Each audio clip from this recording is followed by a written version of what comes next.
Assalamualaikum warahmatullahi wabarakatuh. Saya akan menjelaskan konsep-konsep dasar penelitian pengembangan. Beberapa pengertian yang dikemukakan oleh pakar, diantaranya Borg-Engel, Gay, Sims and Ritchie, Van den Akker, dan Plom sebagai berikut. Selanjutnya adalah jenis-jenis penelitian. Di sini mencakup beberapa hal. Dilihat dari bidang keilmuannya, penelitian ada yang berkaitan dengan akademis, profesional, dan institusional. Kemudian berdasarkan dengan tujuan, ada yang berkaitan dengan murni dan terapan. Yang ketiga yaitu berkaitan dengan metode, yaitu sejarah, R&D, survei, expository, eksperimen, naturalistik, policy research, action research. Kemudian dengan tingkat eksplanasi berkaitan dengan deskriptif, komparatif, asosiatif. Kemudian berdasarkan waktu berkaitan dengan cross-sectional dan longitudinal. Posisi penelitian pengembangan jika dilihat dari macamnya maka ada dua. Pertama, tujuan penelitian.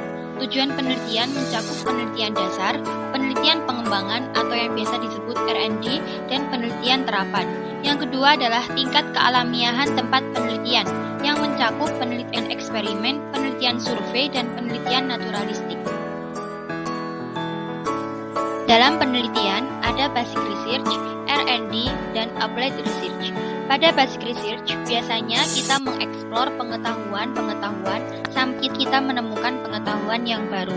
Sedangkan applied research atau penerapan penelitian, tujuannya adalah untuk menemukan pengetahuan secara langsung atau praktis dapat digunakan, sehingga dibutuhkan beberapa tahapan uji coba untuk melewatinya, atau beberapa tahapan revisi sampai produk tersebut sudah siap digunakan. Dengan demikian, R&D menduduki sebagai konektor karena dia menghubungkan keduanya. Dalam R&D, kita juga membutuhkan analisis-analisis kebutuhan untuk membuat produk tersebut dalam tahapan-tahapan sampai bisa siap digunakan.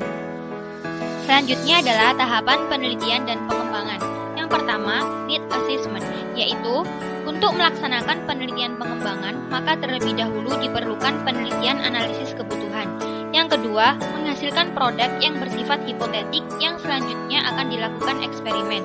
Kemudian yang ketiga adalah applied, yaitu setelah melakukan berbagai macam uji coba produk dan sudah teruji, maka dilakukan applied, yaitu penggunaan produk. Selanjutnya saya akan paparkan metode R&D. Yang pertama adalah deskriptif, digunakan dalam studi awal, menghimpun data kondisi yang ada, di antaranya kondisi produk sudah ada bahan perbandingan produk yang akan dikembangkan. Yang kedua, kondisi pihak pengguna, yaitu sekolah, guru, kepala sekolah, siswa, dan lain-lain. Yang ketiga, kondisi faktor pendukung dan penghambat, yaitu manusia, sarana prasarana, biaya, pengelolaan, dan lingkungan. Yang kedua adalah evaluatif, digunakan untuk mengevaluasi proses uji coba pengembangan suatu produk. Produk dikembangkan melalui serangkaian uji coba dan setiap kegiatan uji coba diadakan evaluasi, baik hasil maupun prosesnya. Berdasarkan temuan uji coba diadakan penyempurnaan. Yang ketiga adalah eksperimen, digunakan untuk menguji keampuhan produk yang dihasilkan. Pada uji coba pengukuran baru dalam kerangka pengembangan produk, pemilihan kelompok eksperimen dan kelompok kontrol dalam metode ini dilakukan secara. Yang selanjutnya adalah tujuan penelitian pengembangan. Yang pertama adalah masalah yang akan dipecahkan itu seperti apa. Kemudian yang kedua, spesifikasi pembelajaran, model, soal, atau perangkat yang akan dihasilkan untuk memecahkan masalah.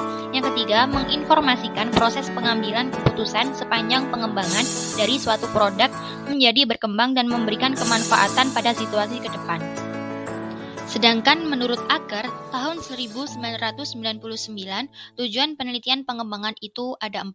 Yang pertama, kurikulum, menginformasikan proses pengambilan keputusan sepanjang pengembangan produk dapat bermanfaat untuk masa depan. Yang kedua, teknologi dan media, meningkatkan proses rancangan instruksional, pengembangan, dan evaluasi berdasarkan situasi.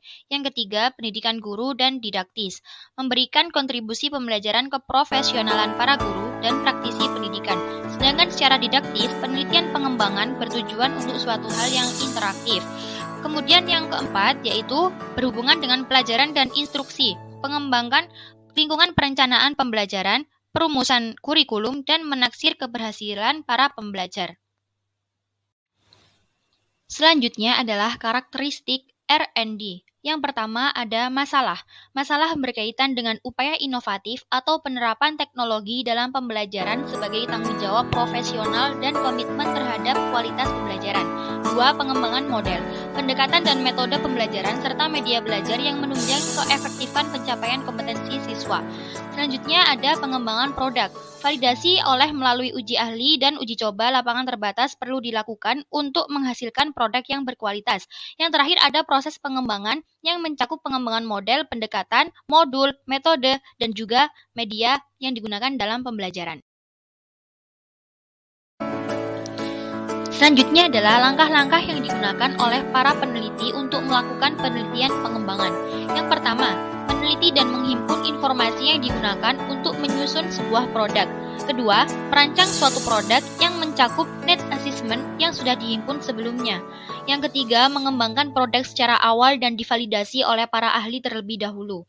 Setelah itu, menguji cobakan produk terlebih dahulu oleh ahli sehingga mendapatkan saran dan masukan. Yang keempat, itu peneliti bisa menguji coba secara terbatas yang tujuannya untuk menghimpun beberapa informasi. Yang kelima, merevisi produk yang tujuannya untuk menyempurnakan suatu produk yang sudah dihimpun. Keenam, melakukan tahap uji coba yang besar yang bisa menguji produk secara massal. 7. Melewati revisi produk secara operasional. Yang kedelapan, mendapatkan produk akhir, produk yang sudah melewati beberapa macam validator atau beberapa ahli uji coba produk. Kemudian langkah yang ke-9 yaitu peneliti mendapat revisi produk secara final atau secara akhir. Yang ke-10, diseminasikan dan aplikasikan terhadap bidang-bidang terkait seperti pada dunia pendidikan dan Berikut yang dapat saya sampaikan mengenai konsep dasar penelitian pengembangan. Saya Zardul Ismiah. Mohon pamit undur diri. Wassalamualaikum warahmatullahi wabarakatuh.